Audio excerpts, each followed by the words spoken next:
కమ్మగా అదిరిపోయే చికెన్ పులావ్ తిందామా? మరి ఇంకెందుకు లేట్ స్టార్ట్ చేసేయండి. సో నేనైతే ముందుగా కుక్కర్ పెట్టుకొని అందులోనే ఆయిల్ కానీ గీ కానీ మీ దగ్గర ఏది ఉంటే అది వేసుకోవచ్చు. నేనైతే గీ వేసుకున్నాను. సో దాని తర్వాత అయితే నేను బిర్యానీ ఐటమ్స్ అనేవి యాడ్ చేసుకున్నాను. అవి కొంచెం ఫ్రై అయిన తర్వాత గ్రీన్ చిల్లీస్, ఆనియన్స్ యాడ్ చేసుకున్నాను. ఆనియన్స్, గ్రీన్ చిల్లీస్ మరీ ఫ్రైడ్ అవసరం లేదు.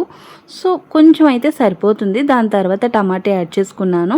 అవి అలా కలుపుకొని తర్వాత నేనైతే బిర్యానీ మసాలా యాడ్ చేసుకున్నాను. అవి కొంచెం అలా వేగిన తర్వాత అందులో వాటర్, నేనైతే రైస్ ఎంత తీసుకున్నాను దానికి డబల్లో వాటర్ తీసుకున్నానండి. సో అదంతా అయిపోయిన తర్వాత నేను వాటర్లోనే పుదీనా అండ్ కొత్తిమీర యాడ్ చేస్తాను. దాంట్లోనే మళ్ళీ సాల్ట్ కూడా యాడ్ చేసుకున్నాను. అవి అలా మరిగిన తర్వాత లెమన్స్ కూడా యాడ్ చేసుకోవాలి, చెప్పడం మర్చిపోయానండి.